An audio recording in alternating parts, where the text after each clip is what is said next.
سلطان دو جہاں ہے نانا حسین کا، سلطان دو جہاں ہے نانا حسین کا، وہ افضل ہے کل جہاں سے گھرانہ حسین کا، افضل ہے کل جہاں سے گھرانہ حسین کا، نبیوں کا تاجدار ہے نانا حسین کا، نبیوں کا تاجدار ہے نانا حسین کا، اور ایک پل کی تھی بس حکومت یزید کی، ایک پل کی تھی، ایک پل کی تھی بس حکومت یزید کی، صدیہ حسین کی زمانہ حسین کا، صدیہ حسین کی زمانہ حسین کا، یوں ہی نہیں جہاں میں چرچا حسین کا، کچھ سوچ کے ہوا تھا گھرانہ حسین کا، کچھ سوچ کے ہوا تھا گھرانہ حسین کا، اور سر دے کے دو جہاں کی حکومت خرید لی، سر دے کے دو جہاں کی حکومت خرید لی، مہنگا پڑا یزید کو سودا حسین کا، مہنگا پڑا یزید کو سودا حسین کا۔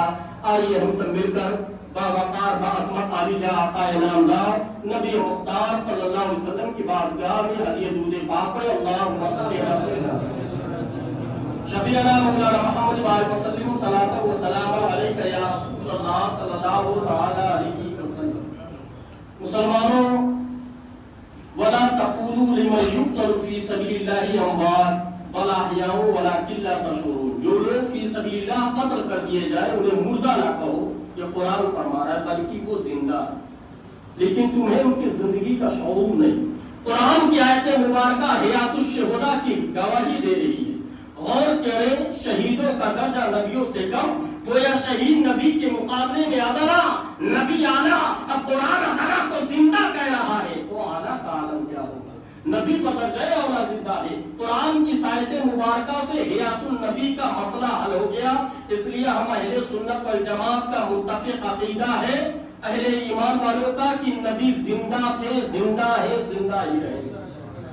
ہم اہل سنت والجماعت جتنے بھی اولیاء اعظام مزارات سے محبت رکھتے، نبی زندہ تھے، زندہ ہے، زندہ ہی رہیں گے۔ تو زندہ ہے اللہ، تو زندہ ہے اللہ، میری چشم عالم سے چھپ جانے والے۔ ہم اپنے نبی کو صرف زندہ ہی نہیں مانتے بلکہ زندگی بخشنے والا بھی مانتے ہیں۔ قرآن کہہ رہا ہے شہیدوں کو مردہ نہ کہو بلکہ انہیں زندہ کہو۔ مردہ وہ ہوتے ہیں جس میں نہ لینے کی صلاحیت ہوتی ہے نہ دینے کی، شہید دیتے بھی اور دیتے بھی ہیں، مردہ کیسے ہو سکتے ہیں؟ کچھ لوگ مردہ کہتے کہنے دے، کچھ لوگ مردہ لکھتے لکھنے دے، اس لیے کہ وہ خود ہی مردہ ہے۔ اگر مردہ نہ ہوتے تو زندے کو مردہ کیوں کہتے؟ قرآن شہیدوں کو مردہ کہنے پر پابندی عائد کر رہا ہے، مردہ کہنے سے روک رہا ہے، لیکن مردہ سوچنے سمجھنے پر پابندی نہیں لگا رہا ہے۔ لہٰذا اہل ایمان والوں، مردہ سوچا جا سکتا ہے، سمجھا جا سکتا ہے۔ قرآن نے اس ہونے والے اعتراض کو رفع کر دیا، وَلَا تَحْسَبَنَّ الَّذِينَ قُتِلُوا فِي سَبِيلِ اللَّهِ أَمْوَاتٌ بَلْ أَحْيَاءٌ عِندَ رَبِّهِمْ يُرْزَقُونَ۔ شہیدوں کو مردہ گمان بھی نہ کرو بلکہ وہ زندہ ہے اور اپنے رب کے پاس سے رزق پاتے ہیں۔ اب خلاصہ یہ ہوا، شہیدوں کو مردہ نہ کہا جا سکتا ہے، نہ سوچا جا سکتا ہے، نہ سمجھا جا سکتا ہے۔ تو اہل ایمان والوں، آؤ ہم سب ذہن نشین کر لیں، ہم زندہ، ہمارا قرآن زندہ، عشق رسالت پر جان قربان کرنے والے زندہ، نبی کا قانون زندہ۔ اس لیے آؤ اب ہم سب زندوں کی بات کرتے ہیں۔ زندگی زندہ دلی کا نام ہے، زندگی زندہ دلی کا نام ہے۔ مردہ دل کیا خاک جیا کرتے ہو، اور زندہ ہو جاتے ہیں جو مرتے ہیں حق کے نام پر۔ اللہ اللہ، موت کو کس نے مسیحا کر دیا؟ مسلمانوں، آپ قرآن مجید فرقان حمید سے ایک سوال کریں، اے آسمانی مقدس کتاب، اے حکمت کے لازوال موتیوں سے بھرپور، تو نے ایسا حکم کیوں دیا جس میں بظاہر تکلیف اور اذیت، خسارہ، طلاق، جان و مال ہے؟ جواب ملے گا محض اور محض اس لیے کہ جو شے سب سے زیادہ محبوب و مرغوب ہے وہ ہے ایمان۔ اس کو مسمار کرنے کے لیے، مٹانے کے لیے ناپاک کوششیں کی جا رہی تھی۔ اسلام کے علم برداروں کو ستایا جا رہا تھا، حلال و حرام کی تمیز مٹائی جا رہی تھی، بنائے اسلام کی ادھیڑ بند کے لیے مولیک ہتھیار استعمال کیے جا رہے تھے، کفر و طغیان کی سرکشی حد سے تجاوز کر رہی تھی، اور شاعری اسلام میں غلاظت کی ایسی آمیزش کی جا رہی تھی کہ آئندہ نسل اسے دیکھ کر چپ کرتی، اسلام کا رخ تابہ پر مردہ ہو کر رہ جاتا۔ ایسے وقت میں اسلام کا تحفظ ضروری تھا، چنانچہ وفاشاروں نے اسلامی پرچم کو بلند کیا اور مسلمانوں کربلا میں بے سر و ساما ہے وہی خاندان بن کے خادم آئے تھے جبریل جس کر کے لیے مسلمانوں الغرض مارکہ بدر سے میدان کار زاد تک دیکھے تو معلوم ہوگا ان بازوں نے اسلام کو کفر و شرک کے گھٹا ٹوپ اندھیرے سے نور کے اجالے میں لا کھڑا کیا ہے. یہی وجہ ہے کہ مسلمانوں کفر کی بدلی چھٹی اور اسلام کی نورانیت نے ہر طرف اپنا وجود بخشا اور مسلمانوں جگہ جگہ اسلامی پرچم نظر آنے لگے. کربلا کی تاریخ پڑھے تو معلوم ہوگا کہ سبط رسول فرزند بطول اپنے ہر عمل سے اسلام کی حقانیت کا اعلان کر رہے تھے. نانا جان کی شریعت کو مس ہونے سے بچا رہے تھے. اگر امام حسین نے کربلا کی وادی میں اگر یہ شہادت عظمی نہ پیش کی ہوتی تو آج ہم اہل لوگوں کے اوپر اہل انسانوں پر مسلمانوں جو دینی ماحول نظر آ رہا ہے جو سر پہ ٹوپیاں نظر آ رہی ہے ہمارے سینوں میں جو ایمان کی بوباس نظر آ رہی ہے کلمہ وحدہ لا شریک لا الہ الا اللہ محمد رسول اللہ صلی اللہ علیہ وسلم جو ہمارا ایمان ہے ہمارے زبان پر جو نظر آ رہا ہے جو دہراتا ہوا نظر آ رہا ہے مسلمانوں جو ایمان کی چاشنی نظر آ رہی ہے یہ کربلا کی وادی میں امام حسین نے بڑی شہادت عظمی پیش کی ہے. مسلمانوں کربلا کی وادی میں امام حسین نے وہ شہادت عظمی پیش کی ہے. کربلا کی سرزمین پر امام حسین نے تمام شہداء اسلام نے اسلام کو بچایا ہے. تو مسلمانوں حضور غوث اعظم سرکار نے اسلام کو پھیلایا ہے. خواجہ اجمیری نے اسلام کو پھیلایا ہے. حضور غازی سرکار نے اسلام کو پھیلایا ہے. وارث سرکار نے اسلام کو پھیلایا ہے. مخدوم کی جھنجھا نے اسلام کو پھیلایا ہے. اور ایک کے بعد دیگر شاہ ولی اللہ جو آپ کے قرب میں ہے جو ہمارے قریب میں جلوہ فروز ہے انہوں نے اسلام کو پھیلایا ہے. اور امام اہل سنت علی رحمت اللہ علی حضرت نے اسلام کو پھیلایا ہے. بچانے والی ذات اگر کربلائے مولکہ میں امام حسین کی ہے شہداء کی ہے تو مسلمانوں پھیلانے کی ذات ہمارے اولیاء اعظام کی ذات ہے بزرگان دین کی ذات ہے ہمارے اکابرین کی ذات ہے. مسلمانوں اس لیے اپنے اندر اسلامی ماحول برپا کرو. ہمارے شہداء نے بہت بڑی قربانیاں پیش کی ہے اسلام کو ہم تک پہنچانے کے لیے. تو کیوں نہ آج سے ہم یہ مستحکم ارادہ کریں کہ انشاءاللہ ہم نمازی بن کر کے ہم قرآن کے عادی بن کر کے اپنی اسلامی زندگی میں جینا پسند کریں گے. مسلمانوں جو ماحول گزر رہا ہے جو پریزنٹ ٹائم کا جو ماحول گزر رہا ہے دنیا کی رنگینیوں میں ہمیں اپنا چال چلن طور طریقہ نہیں رکھنا ہے. ہمیں اسلامی لباس اپنانا ہے. ہمیں مسلمانوں اسلامی روشنی سے زندگی گزارنا ہے. جس طرح مخدوم کی چھوچا نے مسلمانوں اپنی زندگی گزارا ہے. آپ تارک السلطنت وہاں کی سمنا کی سلطنت کو ٹھوکر مار کر کے کچھوچا شریف تشریف لے آئے. یہ کسی اور کی ذات نہیں مخدوم کی چھوچا کی ذات ہے. اور مسلمانوں کو میر پاک جس کے بارے میں عزیزم صلی اللہ علیہ وسلم نے ابھی تھوڑی دیر پہلے ذکر کیا منقبت کے انداز میں مسلمانوں کو میر شریف کی ایسی برکت ہے اگر کوئی پاگل ہے دیوانہ ہے اسے پی لیتا ہے تو وہ شفا یابی حاصل کر لیتا ہے. یہ میر پاک کی برکت ہے. اور مسلمانوں میر شریف کو آباد کیسے کیا 500 درویشوں کا قافلہ سیمنا سے چل کر کے جو مصر اور مسلمانوں ایران سے منسلک جو علاقہ سیمنا ہے مسلمانوں جہاں سے پیٹرول اور ڈیزل آتے ہیں وہ سیمنا سے چل کر کے مسلمانوں 500 درویشوں کا قافلہ حضور مخدوم سرکار کے ساتھ کی چوچا شریف پہنچتا ہے. حضور مخدوم سرکار کو ضرورت محسوس ہوتی ہے کہ یہاں پر ایک ایسا پانی آباد کیا جائے ایسا تالاب آباد کیا جائے جس کو پیتے ہی لوگ شفا یابی حاصل کرنے لگے. مسلمانوں آپ نے فوڑا لیا آسمان کی طرف بلند کیا اور تمام درویشوں کے ساتھ کہا سبھی مل کر کے پڑھو لا الہ الا اللہ. سبھی نے لا الہ الا اللہ پڑھا اور جب آپ زمین پر ضرب لگاتے تھے پڑھتے تھے محمد رسول اللہ صلی اللہ علیہ وسلم. اس طرح سے میر پاک کو مسلمانوں مخدوم سرکار نے آباد کیا ہے. آج جو بھی پیتا ہے وہ شفا یابی حاصل کر لیتا ہے. یہ اولیاء اعظام کی ذات ہے. مسلمانوں اگر آسمان کی زینت چاند و تاروں سے ہے تو زمین کی زینت اولیاء اللہ سے ہے. جاہل کے مقابلے میں شیطان عالموں کو زیادہ بڑھاتا ہے. وہ جانتا ہے ایک عالم کے بگڑنے سے سارا عالم بگڑے گا.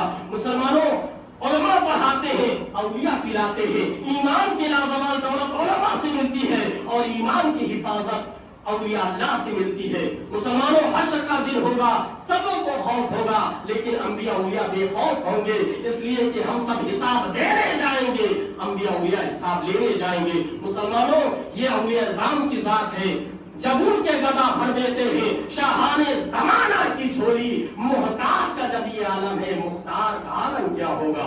مسلمانوں، آپ غور کریں، کربلا کی وادی میں مقابلہ کس کا تھا؟ مقابلہ امام حسین یزید کا نہیں، مقابلہ صحیح و غلط کا تھا۔ مقابلہ امام حسین یزید کا نہیں، مقابلہ سچ اور جھوٹ کا تھا۔ مقابلہ امام حسین یزید کا نہیں، مقابلہ روحانی طاقت اور مادی طاقت کا تھا۔ مقابلہ امام حسین یزید کا نہیں، مقابلہ نورانیت اور ظلمت کا تھا۔ مقابلہ امام حسین یزید کا نہیں، بلکہ مقابلہ جنتی اور جہنمی کا تھا۔ ایک طرف بھروسہ خدا کی ذات پر تھا، دوسری طرف بھروسہ جنگی ساز و سامان پر تھا۔ ایک طرف 72 نفوس قدسیہ اسلام کو بچانے کی فکر میں تھے، دوسری طرف 22,000 کا لشکر جبار قرآن و سنت کو مٹانے کے لیے تیار تھے۔ اس ہوشربا وقت میں امام علی مقام اپنے نانا جان کی وصیت پر عمل کرتے رہے، حسین تمہیں کربلا کے میدان میں 3 دن اور 3 رات بھوکا پیاسا رہنا پڑے گا، بھتیجے قاسم کی پامال شدہ لاش مقتل سے اٹھانا پڑے گا، زینب کے لال اور محمد کا غم برداشت کرنا پڑے گا، حسین تمہاری شہادت کے بعد خیموں میں آگ لگا دی جائے گی، بیمار سجاد کے ہاتھ میں ہتھکڑیاں ڈال دی جائے گی، انہیں کوفہ اور شام کے بازاروں میں در بدر پھیلایا جائے گا۔ کربلا میں بے سر و سامہ ہے وہی خاندان، بن کے خادم آئے تھے جبریل جس گھر کے لیے۔ مسلمانوں، یہ عظیم قربانی، یہ عظیم شہادت عظمیٰ ایسی ہوئی ہے کہ آج تک تاریخ انسانی اس کو پیش کرنے سے قاصر ہے۔ مسلمانوں، وقت تمام ہوا، مدد باقی ہے، سفینہ چاہیے اس بحر بے قرار کے لیے۔ مسلمانوں، میرا طریق امیری نہیں غریبی ہے، وہ دین بیچ غریبی میں نام پیدا کر، وہ دین بیچ غریبی میں نام پیدا کر، اور کوئی پابند محبت ہی بتا سکتا ہے